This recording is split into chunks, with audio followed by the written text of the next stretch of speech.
이제 22대 국회가 개원이 되었습니다. 이제 상당히 중요한 시기에 들었죠. 오늘은 특히 또 60항쟁이 열흘밖에 안 남은 날입니다. 기념일이 37년 전 전두환 군사 정권을 몰아내던 전국에 막 들불 같은 함성들이 일어나고 직선제 개헌을 쟁취했던 그 뜨거운 6월이 시작되었죠. 이 6월에 저는 가끔 제가 직접 참여했던 부산 민족부 쟁취 국민운동 본부 그 투쟁 사항도 이야기를 해드리겠습니다. 참 그 당시에 노무현 동지하고 같이 열심히 참 뛰었죠, 저희들이. 그런데 21대 국회 개헌을 바라보면서 참 여러 가지로 묘한 생각이 들어요. 아, 이제는 정말 국민들이 국회를 감시해야 된다. 저렇게 놔두어서는 안 된다. 물론 국회가 행정부를 견제하고 이런 건 잘하는 거지만은 그 안에는 핵심이 어떤 개인의 정치적인 야심이 깃들어 있다든지 어떤 당의 중심으로 한 역사 앞에 그 어떠한 질적인 책임 능력이 적은 사람들이 모여가지고 하나의 그 뭐 정당이 아닌 하나의 패거리 정치를 하면 안 되는 거거든요. 국민을 위한 정치를 해야 돼요. 한 가지 예를 든다면은 뭐 민생회복 지원금을 25만 원을 뭐 준다든 이런 문제에 있어도 그래요. 오늘날은 이 인플레이션이 꼭 수요 공급의 원칙에 따라가는 것이 아니에요. 정보의 전달력에 따라 가지고 인플레이션이 막 움직이는 겁니다. 그 하나의 가까운 예로 이번에 SK이노베이션이 한 6,247억이 넘는 1금부 마진을 가졌잖아요. 그 정제한 데 드는 비용이라고는 뭐 최저 3.5달러에서 많아봐야 8달러까지인데 그렇게 많은 거 가진 게는 자기들의 어떤 생산과 판매와 이런 균형보다도 이 원유를 가져오는 과정에서의 뭐 디스카운트라든지 또 대한민국이란 국가 브랜드가 갖고 있는 자기들의 영업력에서 비중에 이런 것이 많이 작용하거든요.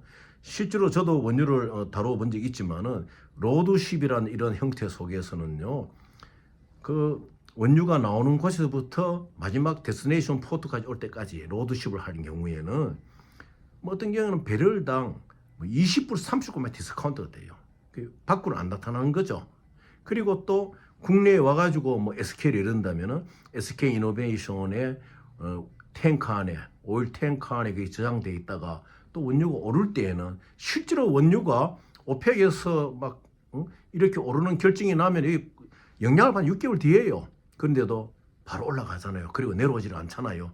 그런 데서 오는 보유 마진 같은 것도 거대하거든요. 그래서 우리나라의 정유사들은 정직하게 좀 많이 벌면은 뭐 공공 어디도 설립하고 오늘날 같은 의료 대란 시대에 이런 참 정유사들도 한 경영진에서 멋지게 나라를 위해서 자기들 어떻게 대안도 내놓으면 좋아요. 그런데 안타까운 것은 여당이든 야당이든 의료대단에 정책을 내놓는 22대 국회의원에 어느 정당이 있습니까? 없잖아요. 물론 뭐 약간 부분적으로 내놓겠지만은 딱 이렇게 해가지고 의사들하고 행정부의 어떤 이 갈등을 멈추자든지 이걸 내놓아야 되는 거예요. 참 없잖아요. 우리 국민들이 참 보기에 이제 한심한 거예요.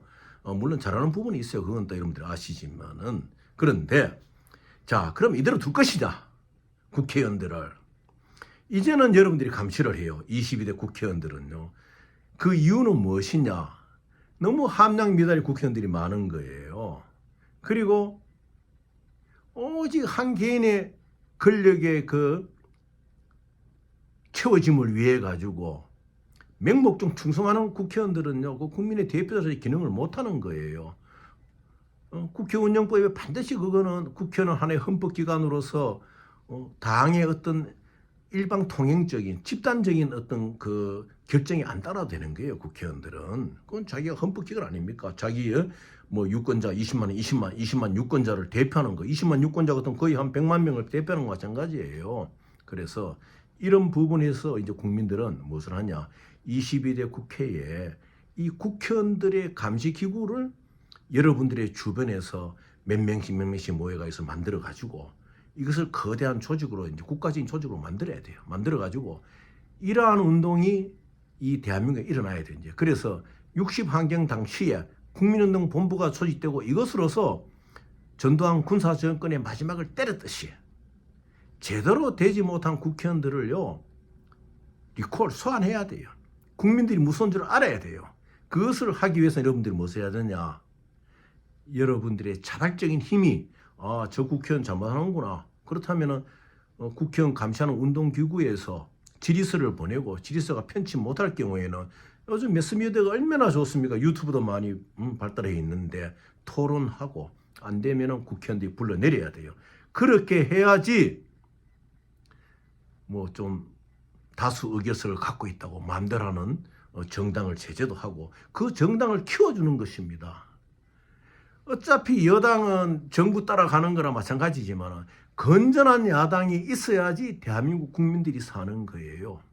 제가 민주당을 처음부터 만들 때부터 참여했던 사람이 그런 말씀 드리는 것이 아니고 건전한 야당이 있어야 국민들이 사는 것입니다. 그래서 이번 22대 국회 때는 어떠한 형태도 국민들이 국회의원들을 감시하고 국회의원들이 국민을 위한 것이 아니고 한 개인의 정치적 야욕을 위해서 자기의 책무가 무엇입니까? 여러분들 대표하는 것이거든요.